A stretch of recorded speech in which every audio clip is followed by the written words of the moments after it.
Okay, back to the etiquette of eating. It says like this: you're not allowed to, when you eat bread, you're not allowed to make bread disgusting. For instance, you don't lean a plate on top of bread because if the food spills over, the bread will become disgusting, and that's forbidden to do to bread.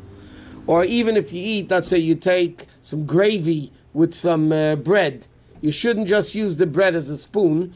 You should actually bite into the bread. If you remember, not long, it's already a while, a number of years ago, there was a new thing with the caterers. They used to have, instead of a soup bowl, they had a carved out piece of bread that looked like a bowl, and then they put the soup in there, and people were supposed to eat the bread, but nobody ate the bread. They just ate the soup. And they ended up throwing a lot of bread. And the Ashkoch agencies and the Rabbanim, they came out and they said, you're not allowed to do that. What are you doing? You're just wasting so much bread. What, you can't eat, you have some harif something, you can't dip harif into it? You could, but it says you should eat a little bit of bread with it.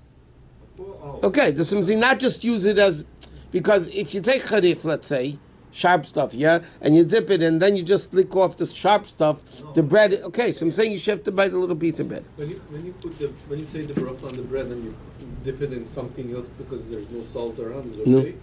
Yeah, I mean, best thing is salt or sugar. Well, nowadays the bread itself has salt in it. So what? You're supposed to still dip it into salt. Why sugar? It has nothing to do with salt. It says, I'll put in, if there's no salt, the post can be none, you can use sugar. Okay, you're not allowed to use, one second. Bread is never allowed to be thrown. All other foods, like you want to throw an apple to somebody if they know how to catch, obviously. Any food that doesn't become disgusting by throwing it, you're allowed to throw. But bread, even if it doesn't, like you take a piece of challah and throw it to somebody. You know, that you're not allowed to do. Bread is never allowed to be thrown, even if it doesn't become disgusting by throwing it. Other foods, obviously, if it becomes disgusting by throwing it, you're not allowed to. In fact, it's brought down in halacha that if somebody sees a piece of bread, it says somewhere here, yeah, if somebody sees bread or food for them out on the ground, you're supposed to pick it up. Not only bread, any food. If food's on the floor, you're supposed to pick it up because the people step on it. Because food is something that person sustains themselves with or on. So therefore, you're not allowed to do anything that makes any food disgusting. What about leftover bread? Can you trash? Leftover bread, you could trash, but the best thing is to give it to birds, or that's the best thing. Feed the fish. To make it disgusting? If you see a kid, he takes a piece of challah and he rolls it up and puts it in the soup. Is that disgusting? No, he's going to eat it. Yeah. Oh, if he's going to eat it, it's not a problem. But I'm saying just to make food disgusting, to make just play around with food and then leave it on the table. Things like that you're not allowed to do. If somebody wants to make a matzah ball out of bread and then eat it, yeah, they could do that. Now, if somebody wants to make medical things out of bread, like medicine or whatever it is, so even though it becomes disgusting, you're allowed to. It says like this: you shouldn't throw out bread crumbs because it makes it kosher lanias, it makes it poor. The pearl today in the world, everybody's making with this, for whatever reason it is. Next thing is like this: you're not allowed to stare at somebody who's eating or drinking. Why? Because the person can get embarrassed. Or you can choke. No, you can't choke. Or, for instance, it says a person who drinks in public should turn their head a little bit. It's just a sign of etiquette and things like that. But you're not allowed to stare at a person eating or drinking. I never understood, by the way, excuse my ignorance, but, people eat in these cafes. Go into a restaurant, it's in a building, but you eat in a cafe outside. And everybody walks by and everybody watches you eating. I just don't understand how people do it.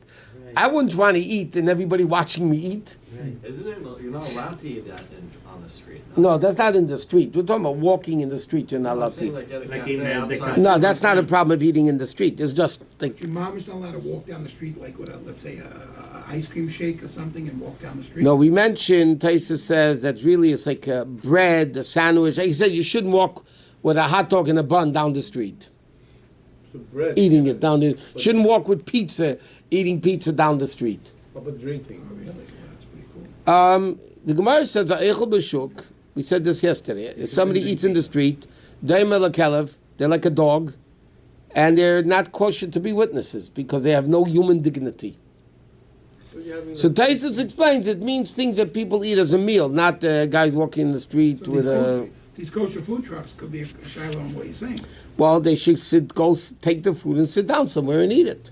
Like the guys that open up on Pico that have food trucks. That's not a problem. Right, we're going to get to that in a second. Okay? Take it to go. No, because in halacha it says like this. What happens, in Kitzur it says you shouldn't give food to somebody, bread, unless if you know he's going to wash and bench. Because there's a din in the Torah helping somebody sin, say de avera, or lifnei iver leisitin michshol. You're like before a blind man, you're putting a stumbling block. You're helping somebody sin. So there's a whole discussion in the poskim. It's a very interesting discussion. I don't know if we're going to finish it tonight. They differentiate between if somebody sells it to you or somebody gives it to you as a gift.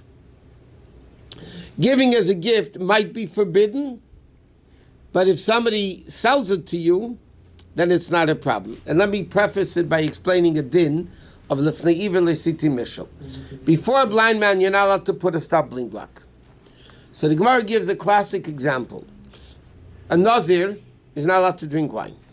A Nazir is sitting next to somebody, and he says, pass me the wine. So the shayla is, can the person give the Nazir wine? Because you're helping him sin.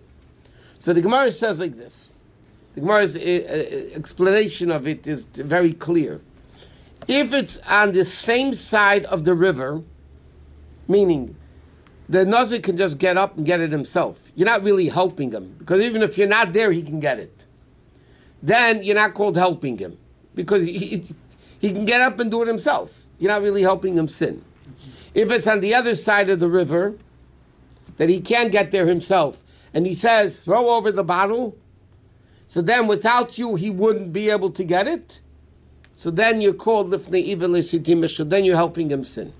Okay, that's how the Gemara describes the difference when you are transgressing lifnei iver leisitin mishal, before a blind man putting a stumbling block, or not. So they write like this. Many poskim write, selling, if you don't sell, you can go to another bakery. He can go somewhere else to buy it. You're not really helping him by selling it. Okay? If you're giving it to him a gift, he's not going to get a gift of bread anywhere else. You're giving it to him. So therefore, you're directly causing him to sin. This is what some poskim write. And they say, but if you sell it, it's not... I'll take the question even further. A bakery sells bread. Yeah, not everybody that comes to the bakery is going to wash and bench for the bread. Is a bakery allowed to sell bread? Because there will be people that are not going to wash and bench on the bread. Are you allowed to sell it to them? So a lot of tshuvas, including Teres Chesed, was the Talmud of the Samach Tzedek, the leaner of, he holds that by Mechira it's not a problem. It's not a problem by years. In fact, they go into a lot of other cases. Who eats bread in a bakery? They all take it home. I understand, A lot of people do. but that person, when they go home, is not going to eat or drink it. Wash your bench, I mean. Yeah, you can't have the responsibility to... So the question is there a responsibility or not? Or can So many poskim hold, we're not done yet, we're not going to be done tonight either. Many poskim hold, if I give it to you as a gift, so you can't go get a gift somewhere else. Okay? Even if you take it home, I wouldn't be allowed to give it to you. Unless if you go wash the bench. But some poskim write that this doesn't apply by a rabbinic prohibition. Washing is rabbinic, benching is biblical, but that's coming much later. There's nothing to do with what you're doing now. That comes much later. The guy has to bench. What about Seuda? Like you're giving a Seuda and you don't know if somebody's going to do bench or not. You give us to the where? In the shul, like? No, in shul or home or whatever. So if you have people, guests, you tell them to wash and bench. And what are they gonna do? If they don't want to do it on Shabbos. Same thing.